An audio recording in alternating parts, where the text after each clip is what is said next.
Hello everybody and welcome back. Today we are going to be putting a whole bunch of these guys, all the little muxes that I have, on these little red boards because that's honestly not a terrible solution. I essentially diagrammed out how many actual inputs, what types of buttons and switches I have, where they go, etc. and came up with 66 standard on-off switches, 8 rotary pins, which I can't mux, and 4 potentiometer inputs, which gives me a total of 70 pins that I have to put into individual inputs into this Arduino for just the left side. So to do that, I actually need 9 of these muxes. I'm going to throw in 10 in case I need any extra space down the road for button switches or functionality I didn't anticipate. But I don't just want to throw it 8 of them on one side and 2 on another, so I just want to spread them out so it's 5 and 5. That way I can actually go through my loop cycle a little quicker. And we are going to put 5 on one board, 5 on another board.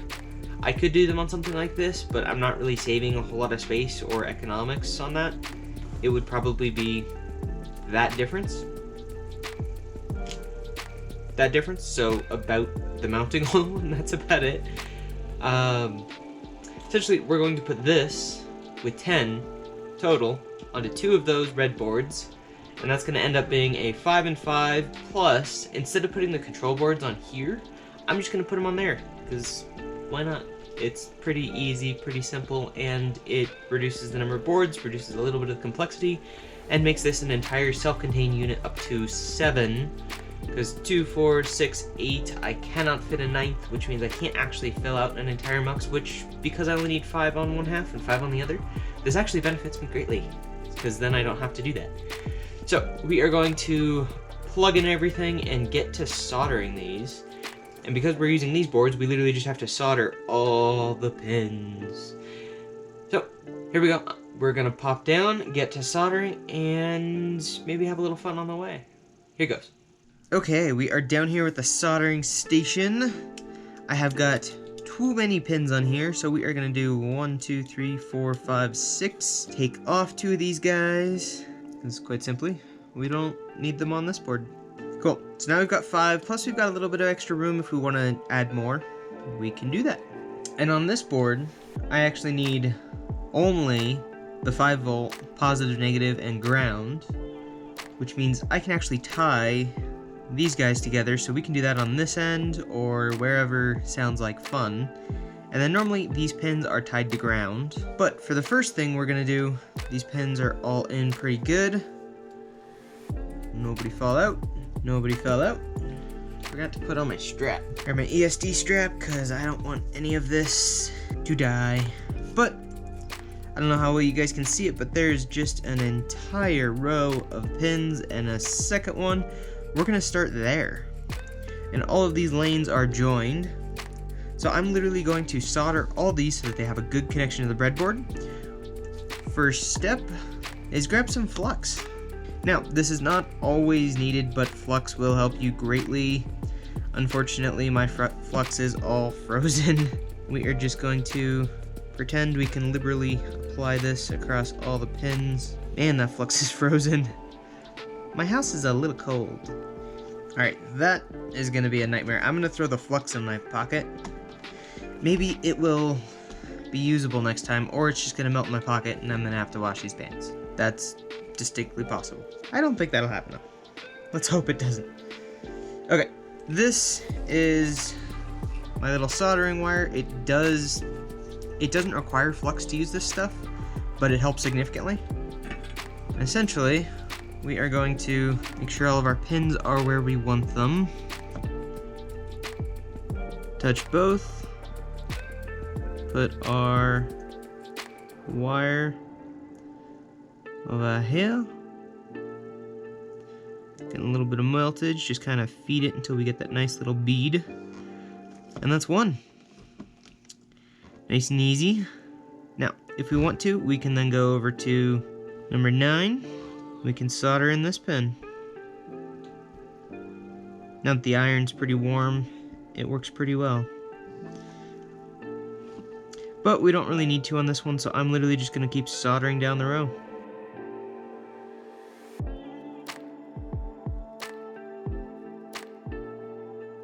Phew, that smells lovely when you get to the flux.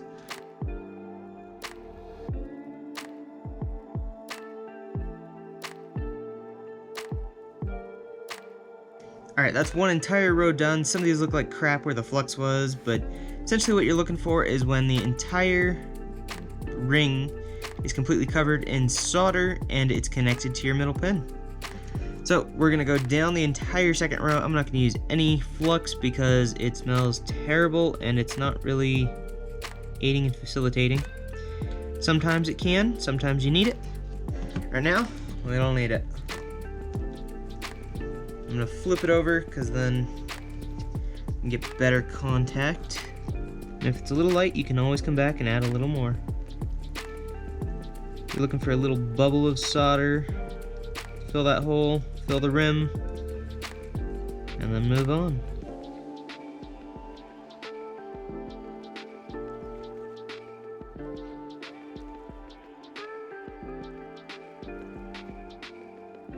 Now I'm running my iron at 645 degrees, nice and toasty. The only problem with running it lower is that you get a lot more heat bleed, which means you can actually remelt previous solder, you can overcook some of the materials, stuff like that. If you run it much hotter, you might need to, depending on your flux, etc. You can actually almost instantly get a cook on the pin. So if you get it too hot, you'll cook the immediate pin. If you get it too cold, you'll cook all the surrounding pins. It's kind of like welding. There's a balance between the two. You want to be touching the circle and the pin, and then the solder itself, you don't actually want to touch the iron. You want to touch the pin that it's pushing against and the ring that it's pushing against. And then that heat will draw it around the circle. Sometimes it does help to get it pretty close to the iron to get it started. But once it gets going, you move quick. You feed it until the circle's full. Alright, we got a whole bunch of them. I'm going to clean this up real quick and we're going to start doing jumpers and stuff like that. Alright, I tried cleaning it up a little. I don't know how much I actually got, but oh well.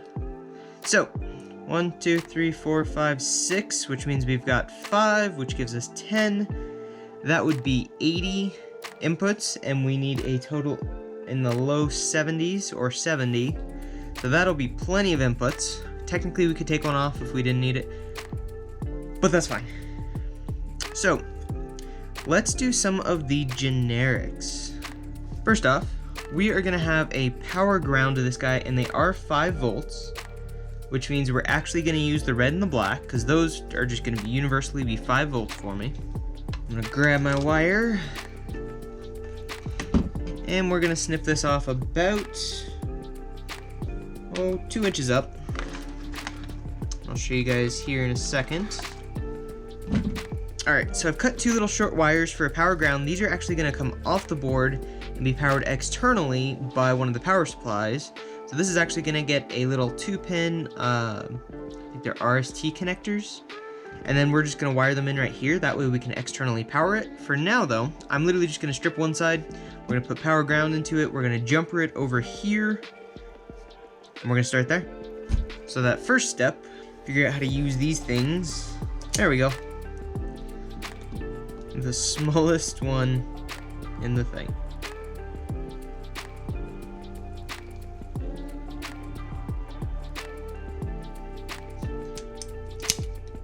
Easy peasy. So now we've got these 2. I am literally just gonna stick that in there.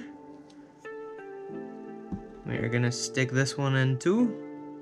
We're gonna flip it, and I like to bend them. That way they're out of the way. Make sure they don't touch, but it gives you a nice clamping force essentially, and that keeps it nice and out of the way. And we're just gonna solder these on there.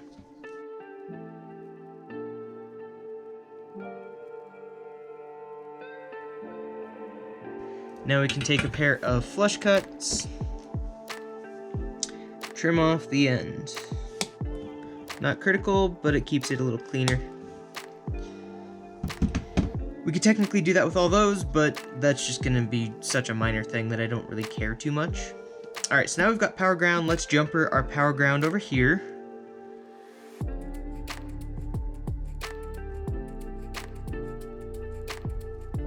This wire's just not playing super nice today. But that's okay. We'll make it work.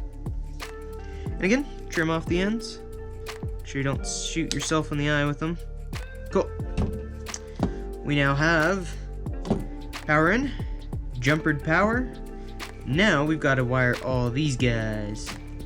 There's fuzz on it. Fuzz over here. There's gonna be fuzz everywhere for a little while.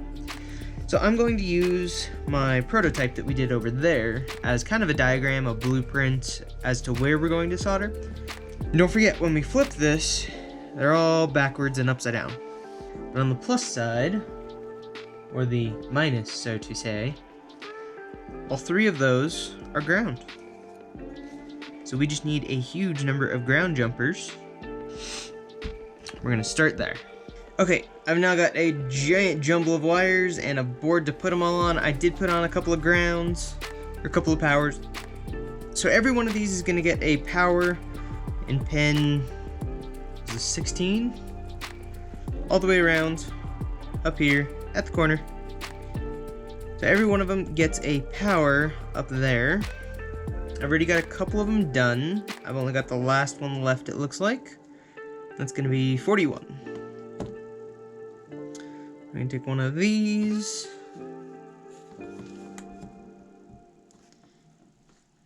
$41.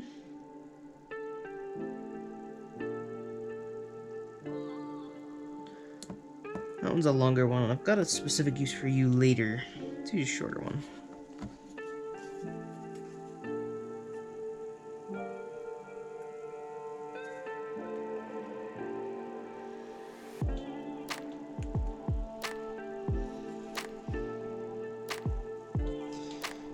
Alright. You just have to press that all the way down. Then these guys out a little bit. I don't know if you guys can tell, but they're all bent out a smidgen. So now we're going to power up the soldering iron. Solder all those, cut them off, and then we are going to move on to the grounds. There's going to be a lot of ground. Might as well do that now. So essentially, the bottom 3 pins on every one of these goes to ground, so there's a huge number of grounds. So I'm going to do that real quick.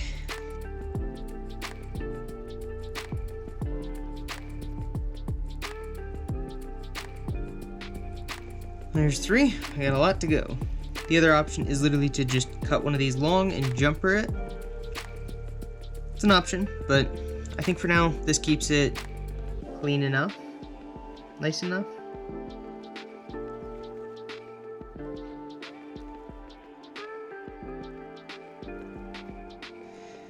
Okay, that's power, ground. We're gonna have plenty of wires coming out of the top, so I do want to keep the top pretty clean if we can. I do like the look of the board the other way, so I'm gonna flip them and then we're gonna solder them all. Alright, we're gonna start here. We've got power wired in, we've got ground set up. Double check, make sure everybody's in the right holes. Because it's always easier to do at the beginning than at the end or halfway through. And I'm literally just gonna go through and start soldering everybody, everywhere. That's all there really is to it. So, here we go.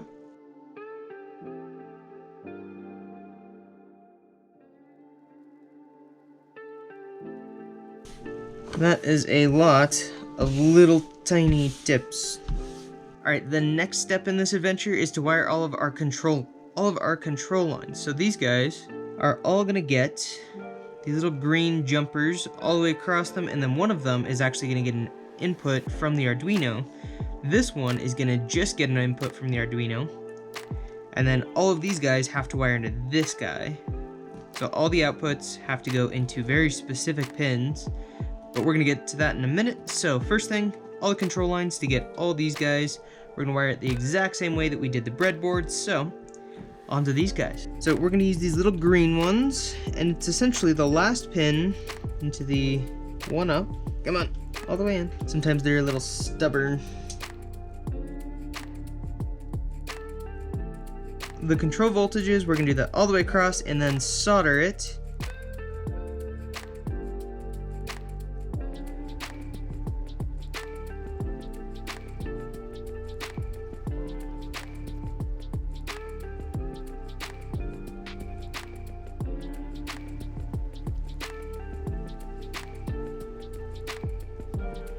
Alright, those are all of our control voltages. Those are all just going to be jumpered out to the rest of the world. I'm going to use the bottom lane on those to essentially make a JST connector that I can then plug into the Arduino, and that'll give me control voltages for these 5. This one's going to get another one, so that's going to get its own JST, or I can just make one giant plug for the whole thing. I might do that. That would probably be a good idea. Then I need to jumper all the outputs of these into the outputs of these, which means I gotta pull up the diagram on these guys and then start wiring. So I'm gonna wire the output of every one of these to the input of every one of these, and you guys can watch that one. Super exciting stuff, I know. But the outputs are essentially all done here. I think they're all pin 4. And then it's gonna go 1, 2, 3, 4, and then 5's over there somewhere. So I'm gonna do that. We're gonna continue onwards. Okay. I was completely wrong on where it goes. X0 is actually on that side. We're gonna use... what color do I want to use? I think green again, because yellow and white are my power, so let's use blue. Blue is gonna be my jumper color. Gonna be about... oh, that long for the first one. This is where it gets interesting. So this goes into skip 1 and goes in there. So it goes down here, skip 1 goes in here, then the other end, wait, wrong side, 1, 2, 3, skip 1 goes in here, the 4th pin, yes, 4th pin, and then goes into the output, which is the 3rd pin of this guy. Actually means I need to strip a little more, and we'll leave that one long.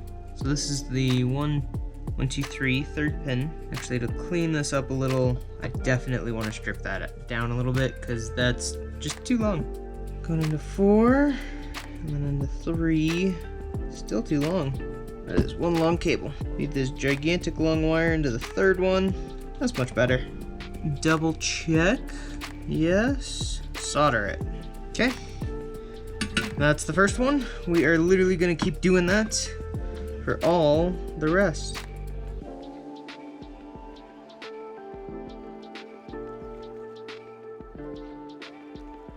Alright, so this is the beginning of our board. Next, we have all of our inputs and outputs that we need to do on this. So we've got 1, 2, 3, 4, 5, so that's a whole 40 connections just on this guy. So that's going to be 40 wires coming out. So I think we're going to do JST connectors on those, but I've got to do some prep and some tests. So I think that's probably where we're going to end the video today. This is actually looking pretty good. And if we wired an output to this, wired in our inputs, and gave it power, we could actually run this board and see how well it works and just start attaching stuff to it. So that'll probably be in the next video. We will likely get the JST connectors on, we'll mount it, and I need to make another 8 of these or so, because we're going to have one for the left, well, we're going to have 2 for the left side, we're going to have at least 2 for the right side, then we're going to have 4 for the center console, then we're probably going to have 1 for the throttle quadrant and stick. So we've got some work to do. A lot of it. So I got to make, what was that, another 7 of these? But I'm not going to make you guys watch it. I might do a live stream or something if you guys are interested in joining in and just watching me make some of these. Because that's going to be a whole lot of wire crimpers and just hanging out. Let me know if you guys want to do a live stream on this, and I'll see about getting something set up. But thank you guys for watching, and we'll see you guys in the next episode.